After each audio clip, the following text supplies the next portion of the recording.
Inilunsad ang bagong Pilipinas Youth Hub sa kauna-unahang pagkakataon. Layo nito na magbigay ng mas malakas na boses sa kabataan at maging tagapaghatid ng pagbabago sa lipunan.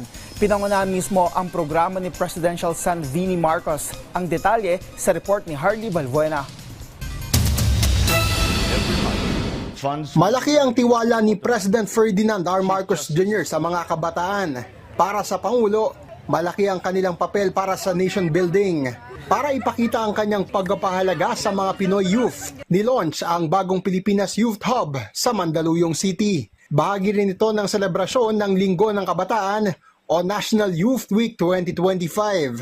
Pinangunahan yan mismo ni Presidential son at bagong Pilipinas Youth Chairman Vini Marcos. Layunin ng BPY na mailayo ang kabataan sa droga at online gambling at may handa sila bilang mga lider sa hinaharap. Sa kanyang talumpati, pinuri ng Presidential son ang angking galing at husay ng kabataang Pilipino. Inilatag din niya ang mga nakalinyang programa para sa kabataan. With all of your hopes and plans for your communities, ang daming magandang idea talaga. Like, you've envisioned an exciting and diverse range of programs. From cultural film viewings to band competitions, from spelling bees to science exhibits, from feeding programs to barangay cleanups, and the list goes on. I'm genuinely impressed and excited what you'll all be able to do. Galing niya talaga. Nag-ikot din si Vini Marcos sa bagong Pilipinas Youth Hub na siyang kauna-unahan sa Pilipinas.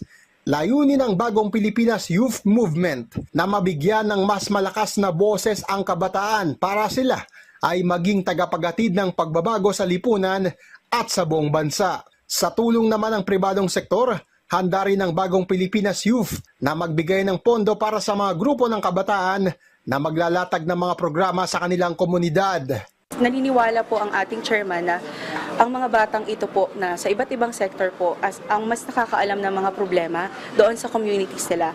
So what we do is we ask them to create a program or project proposal and we will partner it with the private sector po. Sa ngayon ay daang-daang kabataan na ang miyembro ng bagong Pilipinas Youth, kabilang ang student leaders, sangguniang kabataan officials at youth advocates. Pwedeng sumali sa bagong Pilipinas Youth ang mga kabataang Pinoy na edad 15 hanggang 30.